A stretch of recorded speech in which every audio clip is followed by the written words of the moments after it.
Assalamualaikum warahmatullahi wabarakatuh.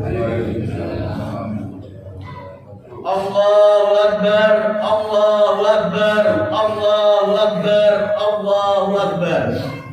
Allahu Akbar, Allahu Akbar, Allahu Akbar, Allahu Akbar. Allahu Akbar, la ilaha illallah, Allahu Akbar. Allahu Akbar walillahil hamd. Alhamdulillah, alhamdulillahilladzi yakhluqu ma yasha'u wa yahdar. Ahmaduhu subhanahu wahidul azizul ghaffar. Wa asyhadu an la ilaha illallah wahdahu la syarikalah. Wa asyhadu anna sayyidina Muhammadan abduhu wa rasuluhu imamul muttaqin wa qudwatul abrar. Allahumma salli wa sallim ala sayyidina Muhammad wa ala alihi wa sahbihi salatan daimatan ma ta'aqabal lailu wan nahar.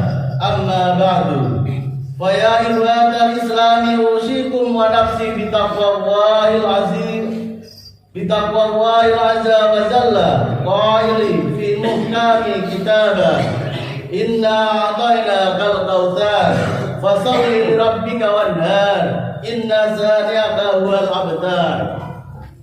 Jamaah salat Idul Adha rahimakumullah. Idul Adha yang dirayakan oleh umat Islam di seluruh dunia pada setiap bulan Zulhijjah merupakan hari raya yang sangat identik dengan dua ibadah, yakni ibadah haji dan ibadah kurban.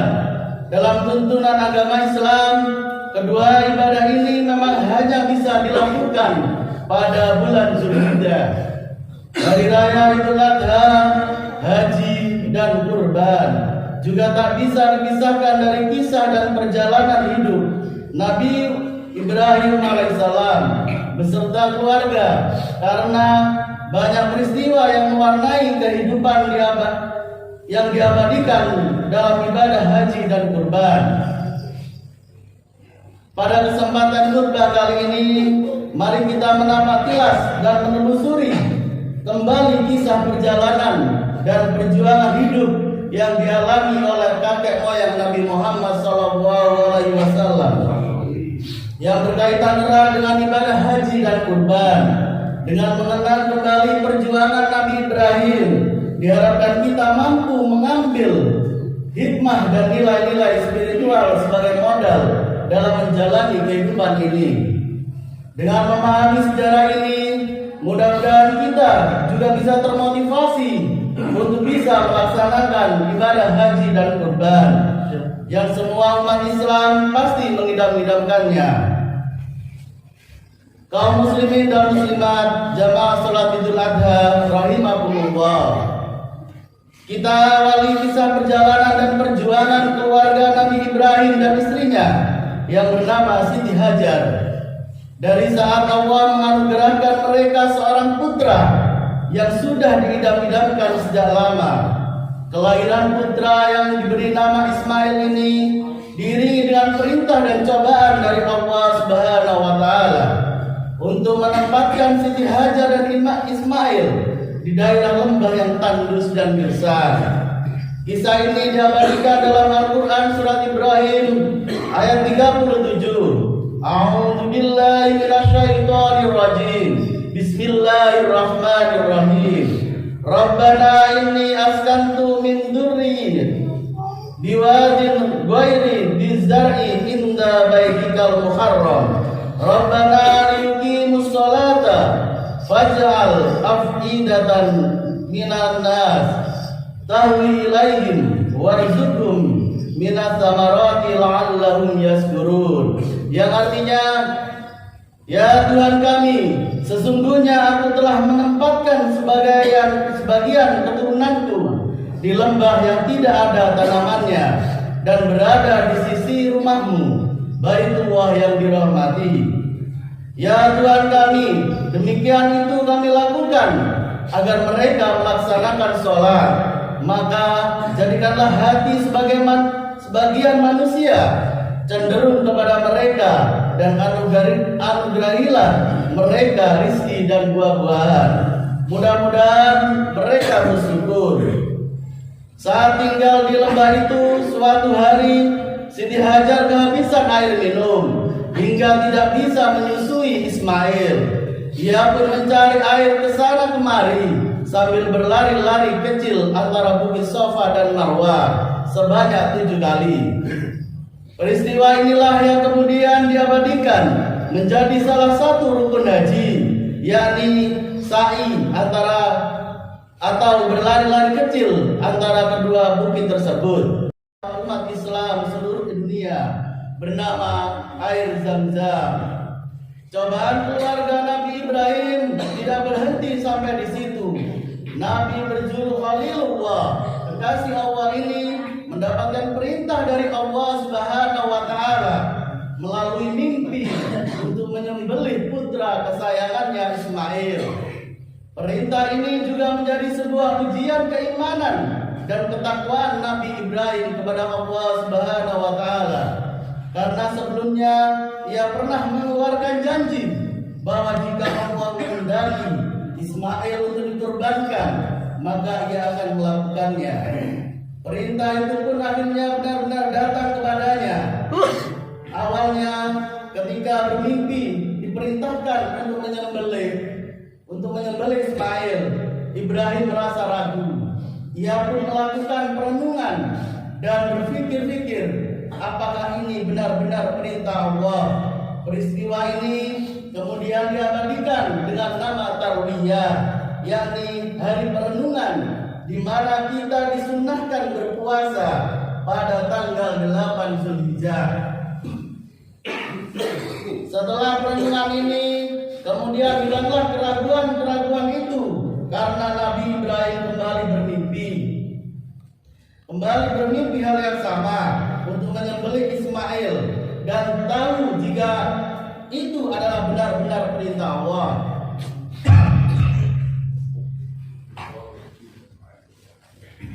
Peristiwa ini yang kemudian diabadikan dengan nama Hari Arafah, yang berarti mengetahui di mana kita juga disunahkan berpuasa pada tanggal 9 Zulhijjah. Jamaah sholat Idul Adha rahimakumullah. Setelah Nabi Ibrahim tahu dan yakin perintah itu datang dari Allah, maka ia pun menyampaikan dan berdiskusi dengan Ismail. Dialog bersejarah antara ayah dan anak ini pun diabadikan dalam Al-Quran surat As-Saff ayat 102, yang artinya ketika anak itu sampai pada umur ia sanggup bersamanya, Ibrahim berkata,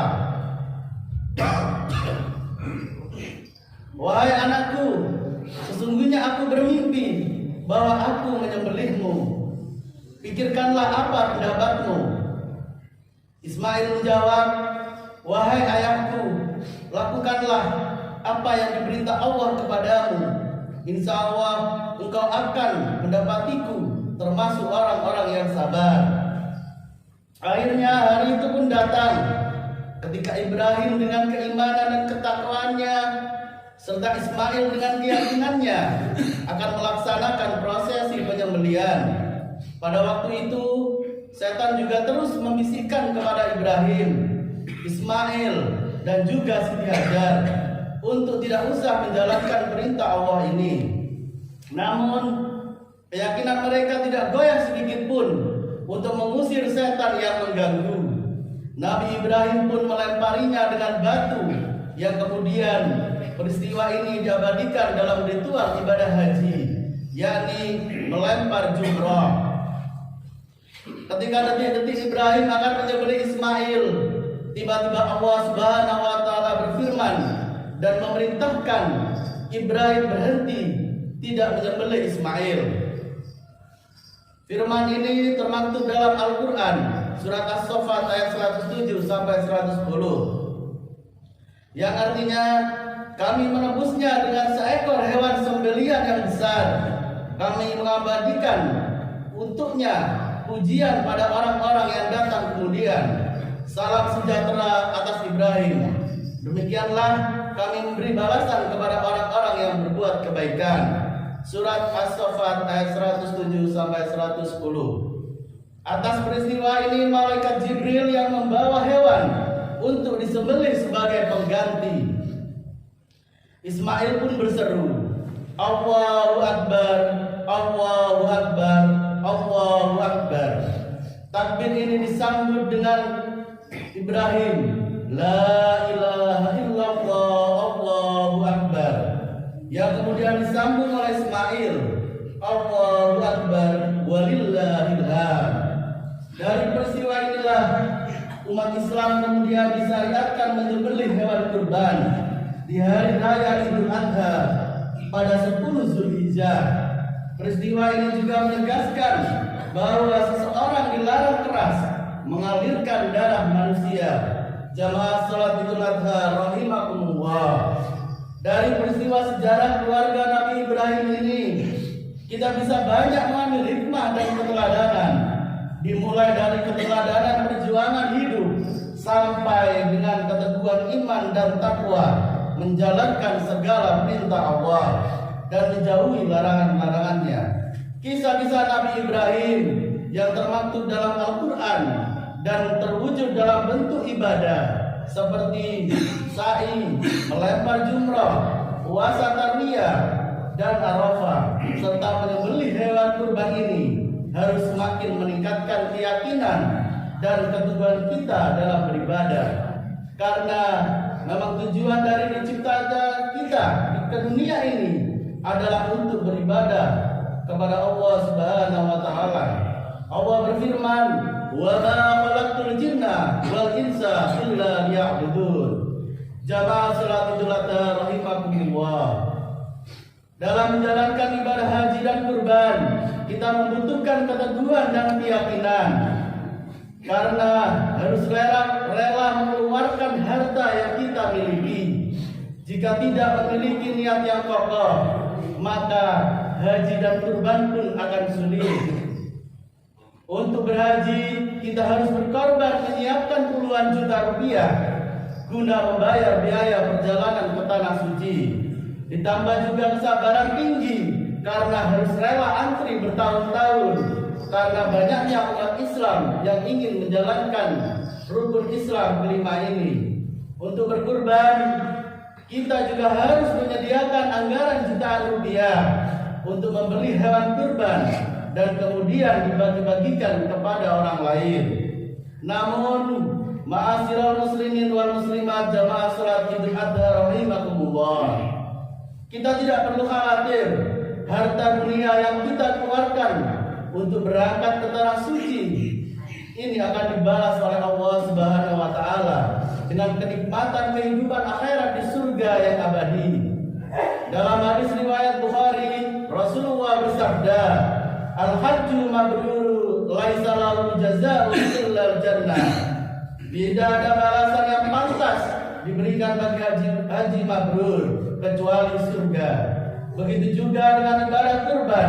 Rasulullah telah menegaskan dari Siti Aisyah yang diriwayatkan oleh Imam Tirmizi dan Ibnu Majah, "Ma amila adamiya min amalin yauman nazri ahabba ila Allah min ihraqid dam innaha ta'ti yaumal qiyamah bikurniha wa as'ariha wa adlafiha wa andama la yaqa'u min lahi bimakanin qabla yaqa'a min ardi fatibu biha nafsan."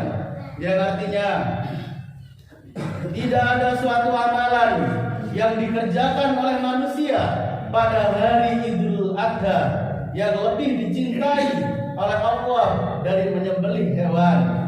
Karena hewan itu akan datang pada hari kiamat dengan tanduk-tanduknya, bulu-bulunya, dan kuku kakinya. Darah hewan itu akan sampai di sisi Allah sebelum menetes ke tanah. Karenanya lapangkanlah jiwamu untuk melakukannya. Jamaah salat Idul Adha rahimakumullah. Demikianlah khutbah Idul Adha yang mengangkat tentang kisah inspiratif penuh perjuangan dari keluarga Nabi Ibrahim yang diabadikan dalam ibadah haji dan kurban. Semoga bisa menambah pengetahuan kita, sekaligus meningkatkan keimanan dan ketakwaan kita kepada Allah Subhanahu wa taala. Dan semoga Allah Subhanahu wa taala senantiasa menurunkan hidayah rezekinya kepada kita sehingga kita bisa menjalankan tugas kita untuk beribadah, khususnya mampu untuk melakukan ibadah haji dan kurban. Amin amin ya rabbal alamin. Barakallahu wa lakum fil Qur'anil azim wa nafa'ani wa iyyakum bima fihi min ayati wa dzikril hakim wa taqabbalallahu minna wa minkum tilawatahu wa innahu huwas samiul alim. Wa aqulu qawli hadza fastaghfirullahal azim innahu huwal ghafurur rahim.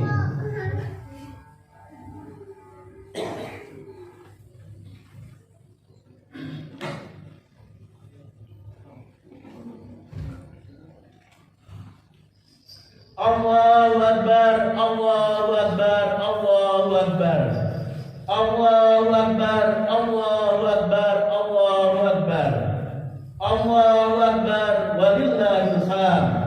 Wa asyhadu an la ilaha illallah wahdahu la syarikalah wa asyhadu anna sayyidina wa nabiyyana Muhammadan abduhu wa rasuluh. Fallahumma salli wa sallim wa barik ala sayyidina wa nabiyyana Muhammadin wa ala alihi wa ashabihi mayamin wa tabi'ina lahum bi ihsani ila yaumiddin. Amma ba'du. Fa'usikum wa nafsi bi taqwallahi azza wa jalla wattaqullaha ta'ala fi hadzal yawmil 'azim wa'lamu anna Allaha amarakum bi amri 'azim. Amarakum bis salati was salami ala nabiyyihil karim. Faqala inna Allaha wa malaikatahu yusholluna 'alan nabiy. Ya ayyuhalladzina amanu sallu 'alaihi wa sallimu taslima. Allahumma salli wa sallim wa barik ala sayyidina wa nabiyyina Muhammadin wa ala alihi wa sahbihi tabi'in. Wardallahumma an khulafa rasyidin Abi Bakr wa Umar wa Utsman wa Ali wa ansari sahabati shalihin.